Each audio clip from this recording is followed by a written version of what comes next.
Hello, it's me once more. I was reading a book that made me think about relationships between men and women and raising children.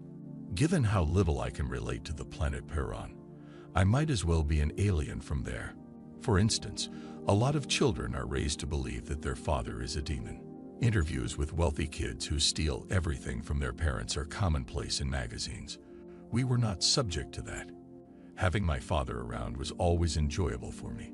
Unless you managed to make them angry, that's when the really fun things would happen. Managing a furious mother is a certain thing. It was good to meet you.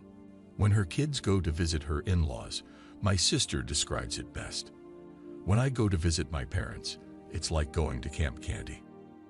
When it comes to money, it's like going to a boot camp. I'm completely lost. Even before she met my father, my mother enjoyed working. She also continues to work part-time. Because he's pretty much a traditional kind of guy, Dad gives her money to run the household. In addition, rather than spending, he would ask my mother if she had enough money and give her extra regardless of her response. My mother would then save all of the money she didn't need in a bank account. My dad withdraws money from the account when it reaches a significant amount to reinvest in his businesses. My mother's only money argument is that she should leave enough money for her to replace a costly household appliance without having to bother him about it. I have no memory of my mom expecting to ask for cash or being taken care of or anything you earthlings do. When it comes to selecting a partner, I'm pretty standard. In terms of how alpha males are portrayed, I want a man who is similar to my father's and my parents' approval. It makes me imagine a short-fused, egotistical gorilla who feels the need to constantly beat his chest or flash cash in opulent objects to attract some attention. Since he has nothing lasting to offer, he can only garner attention in this manner. I prefer beta males and don't see how this is attractive. I'm sorry, but no thanks. The commotion surrounding the horizontal mambo also baffles me. However, I will respond to you regarding that later. I need to once more explain to everyone what you're attempting to accomplish with your comments before I discuss your desire to be with a beta male. I've also noticed a lot of other women doing this recently. First and foremost, women despise it when generalizations are made, such as women do this, or the majority of women do. They can't help but take it personally when you criticize women in general. The majority of the time, it would appear that they struggle greatly with abstract thinking. Men immediately react with hostility when men describe a group of women or women as a whole, believing that any criticism of females is a personal attack. Having said that, I believe that women use the example of a single woman doing something good with her life, such as saving money and not wasting her husband's time or money, to describe the actions of all women. That each woman is noble and great in some way. I believe that for some reason, women believe that men will see one woman's positive qualities and magically sprinkle them on the other women, causing those women to rise to the top like a loaf of bread. Have you ever noticed that when a woman is recognized for a particular achievement, all of the other women around her have a gleam in their eyes and believe that just because a woman is being recognized, they are also receiving a portion of that recognition? It would appear that women have a high social hierarchy. Therefore, when a woman shares her story and uses the example of a successful woman, she probably believes that men also think as women do. Then, when men see one woman's positive accomplishments and actions, we magically give all women credit for their achievements. Therefore, by telling the story of your spendthrift mama, you were inadvertently implying that, since your mother is a woman who treats your father well, you treat other men well as well. You're attempting to steal her good behavior, but you can't share it because good behavior must be earned and cannot be pawned off as your own. I want you to pay close attention to the female channel subscribers' comments. I'm seeing women more and more following in the footsteps of one good woman to demonstrate to the MGTOW community that all women are good. However, this goes much further.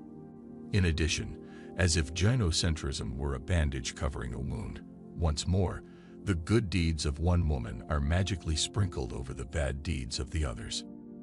However, we are all aware that it is infected and festering beneath. You ladies need to take a break from it and stop citing examples of women who are different from the rest as evidence that you are all fine. You won't ever comprehend that men do not have a hive mind, I believe. Each of us has an individualistic mind that evaluates individual actions. Going our way probably means that we have finally realized that all women are the same and that we have begun to stereotype them. If we were to make generalizations about female nature, why else would the individual woman object? All of you ladies, including you, need to know that you are the same. Please stop acting as though you aren't. Of course, you won't stop acting as though you're not because that's what you do and because you never change. Also, notice how women are quick to label all men as pigs. On the other hand, when one woman does something good, we are supposed to lift her into the heavens so that she can dance with God in the clouds because she is holy and has shown everyone that men are not worth it. Then, not all women are like that. When one woman achieves greatness, all women use it as an excuse to praise all other women. All men must be punished when one man commits a terrible act. Even if there are some decent men in the world, when one woman does a good deed, all women must be praised and worshipped, even if they behave badly. Therefore, when you say that you are willing to settle for a beta male, you are attempting to convey to other men that they ought to continue sampling for women because all women are good, just like your mother. However, in reality, you and your mother probably quarrel and hit each other with shoes, or even better, large sums of money that somehow managed to be saved throughout your lifetime. In addition, you are attacking the very idea of male dominance when you say that the alpha male struggles with anger management and bangs their chest like King Kong. You're claiming that your mother is just as competent as your father, or even more so, and that men have simply subserviently served women. In Western society, the majority of guys already know that there is a golden honeypot at the end of the Tinder rainbow if they become good, polite beta males. Instead, there is nothing more than a group of women polishing their gold-plated fool's gold, giving the impression that they are old lepchas.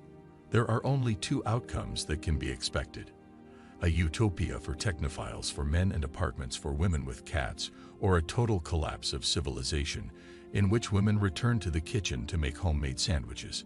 Guys want to see if traditionalism can be brought back into civilization. On the other hand, I am a supporter of a technological utopia. Although you can call me a believer, all I am is a wish for technology to create a secure and free environment. Avoid falling behind. Put on that dress, go into the kitchen, and bake a few buns with the bit of baby batter. You'll be a hero to Lauren Southern. Anyway, that sums up my thoughts for the day.